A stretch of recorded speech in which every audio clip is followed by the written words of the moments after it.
Hello, welcome to my channel. My name is Nisha और आज की वीडियो में हम बात करने वाले हैं about this book early Indians by Tony Joseph.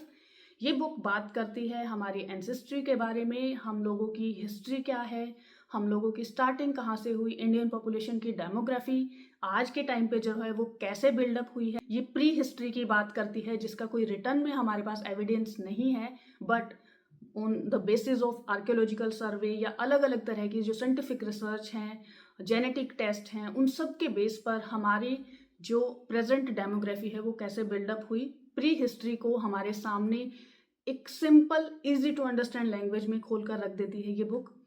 Actually जो ऑथर हैं इस बुक के, टोनी जोसेफ, वो कोई साइंटिस्ट नहीं है, वो खुद कोई रिसर्च नहीं कर रहे हैं, ही इज़ अ जर्नलिस्ट। और वो जर्नलिस्ट हैं बट उन्होंने अलग अलग तरह के बहुत सारे रिसर्च पेपर्स को रीड करके और कंसोलिडेट करके हमारे सामने रख दिया है। जैसे कि हम लोग अलग अलग तरह की बुक्स लेकर उससे नोट्स बनाते हैं और किसी भी पर्टिकुलर एक टॉपिक को समझने की कोशिश करते हैं अलग अलग रिसोर्सेज से इंफॉर्मेशन लेके, वैसे ही ऑथर ने हमारे सामने evidence based, science based, fact based information दी है। ये किसी भी मान्यता पर आधारित नहीं है। ये सब जो कुछ भी इसमें मैटर दिया गया है इस बुक के अंदर, वो सारा साइंस एंड एविडेंस बैक्ड है। रिसर्च पेपर से इसको वेरीफाई किया गया है। तो आप ये नहीं कहेंगे कि ये बस ऐसे ही ऑथर ने अपनी मान्यताओं को हमारे सामने रख दिया है, हम कैसे माने कि ये सही है। Everything is research based. आप इस बुक को बहुत इजीली समझ सकते हैं, it's very easy to understand. तो बात करते हैं इस बुक के कंटेंट की कि वो क्या है और किस तरह से लिखा गया है। ऑथर ने एक एनालॉजी फॉलो की है कि एक पिज़्ज़ा जैसे होता है, उसकी हेल्प से इंडियन डेमोग्राफी को समझाने की कोशिश की है। तो इस बुक के अंदर मेजर 4 माइग्रेशंस की बात हुई है। सबसे पहले ये बुक आपको लेकर चलती है बिल्कुल बिगनिंग में, ह्यूमंस की, हमारी बिल्कुल बिगनिंग में लेके जाती है। होमो सेपियंस की जो बिगनिंग है वो कहाँ से होती है? अफ्रीका से होती है। 65,000 साल पहले के आसपास इंडिया में अफ्रीका से पॉपुलेशन माइग्रेट होकर आई थी। वो फर्स्ट माइग्रेशन था। इसको बोलते हैं आउट ऑफ अफ्रीका माइग्रेशन और इसी को अर्ली इंडियंस नाम दिया गया, इन माइग्रेंट्स को। तो जिस टाइम पर ये लोग आए तो ऐसा नहीं था कि उनको इंडिया बिल्कुल खाली मिला था, यहाँ पर कोई और पॉपुलेशन नहीं थी। यहाँ पर कुछ आर्कियोलॉजिकल एविडेंस मिलते हैं कि उनके आने से पहले भी यहाँ पर डेफिनेटली पॉपुलेशन रही थी, बट इस माइग्रेशन के कुछ सालों के बाद वो पॉपुलेशन एक्सटिंक्ट हो गई थी और वो होमोसेपियंस की तरह ही दूसरी कोई स्पीसीज रही थी जो आज के टाइम पे एक्सटेंट हो चुकी है अराउंड द वर्ल्ड।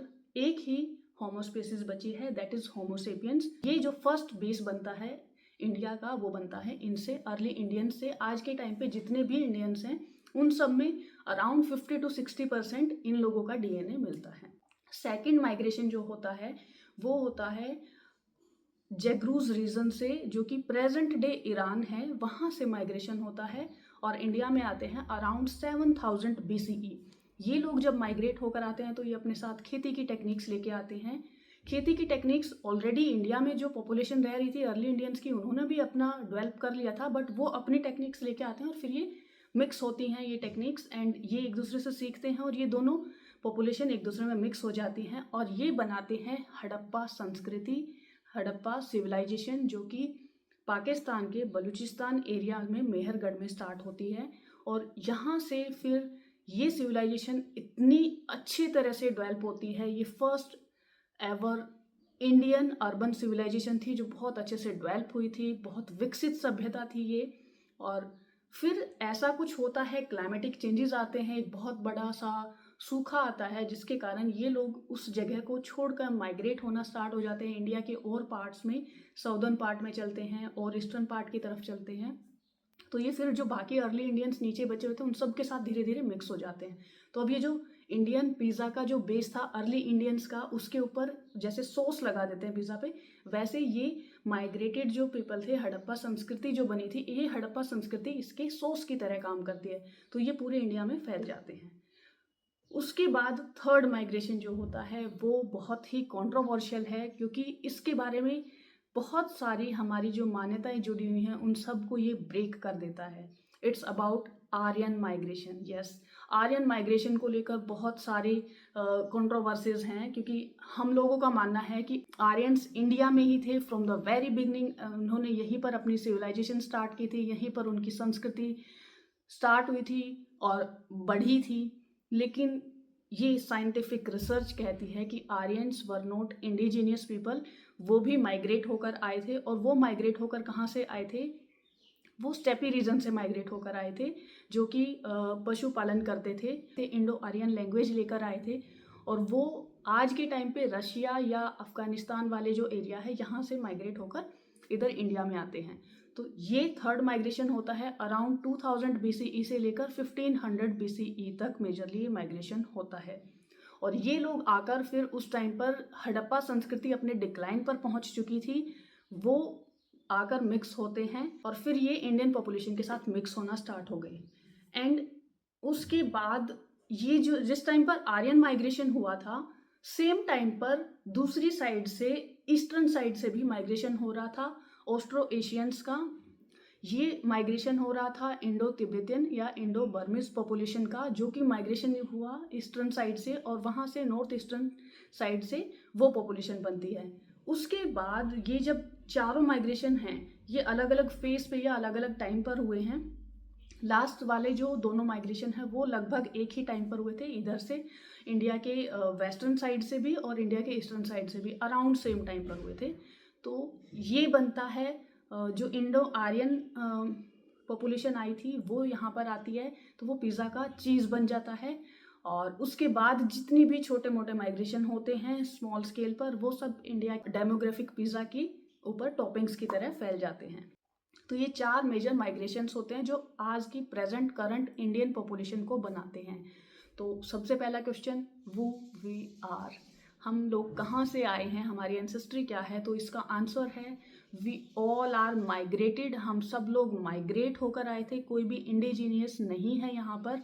चाहे वो आप आउट ऑफ अफ्रीका माइग्रेशन लगा लो या आप सेकंड वाला माइग्रेशन लगा लो जिन्होंने हड़प्पा संस्कृति स्टार्ट की, या आप थर्ड एंड फोर्थ माइग्रेशन लगा लो, ये सब लोग माइग्रेट होकर आए हैं और यहाँ पर आकर ये सेटल हो गए हैं, मिक्स हो गए हैं एक दूसरे के साथ। कंक्लूजन क्या निकलता है? सबसे पहला और बहुत ही खूबसूरत कंक्लूजन जो निकलकर हमारे सामने आता है वो है यूनिटी इन डाइवर्सिटी। अब आप ये नहीं कह सकते कि मेरी जो कम्युनिटी है या मेरी जो कास्ट है वो प्योर है। हम सब की एंसेस्ट्री सेम है, हम सब मिक्स हो चुके हैं और हम सब के एंसेस्टर्स भी सेम है। तो जितनी भी इंडियन पॉपुलेशन है उन सब के सेम एंसेस्टर्स हैं। तो ये आपको ट्रूली एक थ्रेड में बाइंड करने के लिए आपको एक जेनेटिक रीज़न दे रही है, रिसर्च बेस्ड रीज़न दे रही है कि वी ऑल आर वन, हम सब लोग अलग अलग नहीं हैं। सेकंड फाइंडिंग जो बहुत ही कंट्रोवर्शियल टॉपिक था कि आर्यंस इंडिया में ही रहे थे, इंडिजिनियस पीपल थे, उसको ये गलत साबित करती है। ये बताती है कि आर्यंस भी माइग्रेट होकर आए थे, वो अपने साथ अपनी संस्कृति, अपनी लैंग्वेज, अपना कल्चर लेके आए थे और फिर आकर यहाँ पर जो उस टाइम पर प्रेजेंट पॉपुलेशन थी उसके साथ मिक्स होकर एक नया अपना जो कल्चर है वो खड़ा करते हैं। हमारा जो प्रेजेंट इंडियन कल्चर है वो सब मिक्स होने के बाद हमें मिलता है। उसके बाद बात करते हैं थर्ड फाइंडिंग की कि कास्ट सिस्टम कब स्टार्ट हुआ इंडिया में। एंड मैं कहूँगी कि हमारी संस्कृति पर एक तरह से धब्बा है ये जाति प्रथा या कास्टिज्म, जो कि इंडिया में बहुत बिगनिंग से नहीं था। जब तक कि आर्यन माइग्रेशन हुआ था उसके भी कुछ टाइम के बाद तक भी यहाँ पर बहुत फ्लूइड रहा है हमारा culture. But around first century में कास्ट सिस्टम स्टार्ट हुआ है, यानी कि फर्स्ट सेंचुरी से पहले ये चीज़ें नहीं थी। तो आर्यंस अपने साथ कास्ट सिस्टम लेकर नहीं आए थे, ये चीज़ यहाँ पर ही स्टार्ट हुई है। उसका रीज़न नहीं मिला है कि क्यों स्टार्ट हुआ, पॉलिटिकल रीज़न था या कुछ और था, बट हाँ इतने एविडेंस मिले कि उससे पहले कास्ट सिस्टम नहीं था। ये जाति प्रथा पहली शताब्दी में स्टार्ट हुई है और बहुत स्ट्रॉन्गली स्टार्ट हुई है। उसके बाद से क्या हुआ कि लोगों ने एंडोगैमी स्टार्ट कर दी, यानी अपनी ही जाति में शादी करना स्टार्ट कर दिया, जिसके कारण की छोटी छोटी अलग अलग कम्युनिटीज़ बन गई। और इससे पहले फ्रीली लोग एक दूसरे के साथ मिक्स हो रहे थे, सारी कम्युनिटीज़ एक दूसरे के साथ मिक्स हो रही थी, तो पूरी जो पॉपुलेशन थी इंडिया की वो इंटरमिक्स हो चुकी थी। लेकिन फर्स्ट सेंचुरी की स्टार्टिंग से ये एंडोगैमी स्टार्ट हुई एंड उसके बाद से जाति प्रथा स्टार्ट हुई, वो फिर हमारे स्क्रिप्चर्स में भी ऐड हो गई, वो हमारे कल्चर का एक पार्ट बन गई, जो कि आज के टाइम पे भी हमें बहुत प्रॉब्लम क्रिएट कर रही है। पहले तो डेफिनेटली उसके कारण बहुत प्रॉब्लम्स रही भी हैं, बहुत सारे लोगों ने बहुत प्रॉब्लम्स फेस की हैं। तो अगर इस बुक को रीड करने के बाद आप ट्रूली समझ पाएँ कि हम सब लोग जब एक हैं, तो मैं चाहती हूँ कि जो ये कास्टिज़्म है या ये जाति प्रथा वाला सिस्टम है, ये बिल्कुल ख़त्म कर देना चाहिए। इसका कोई बेस नहीं है, क्योंकि जब हम लोगों के जीन्स सेम हैं, हम लोगों की एंसेस्ट्री सेम है, तो फिर क्या ही रीज़न रह जाता है ये जाति प्रथा या इस कास्ट सिस्टम को कंटिन्यू करने का। So this book will shake your beliefs. Book को रीड करने के बाद आपको समझ में आता है कि जो ये कास्ट सिस्टम है, ये किस रीजन से स्टार्ट हुआ, I don't know. And even author ने भी बहुत क्लियरली इस बारे में नहीं बताया कि रीज़न क्या रहा था, किस लिए स्टार्ट हुआ। बट हाँ, ये स्टार्ट हुआ है और इसको हम अबॉलिश भी कर सकते हैं। कोई चीज़ या कोई प्रैक्टिस अगर हम स्टार्ट कर सकते हैं तो हम उसको ख़त्म भी कर सकते हैं। एंड आई वॉन्ट कि इसको बिल्कुल ख़त्म कर देना चाहिए। आपकी इस बारे में क्या राय है, डू लेट मी नो।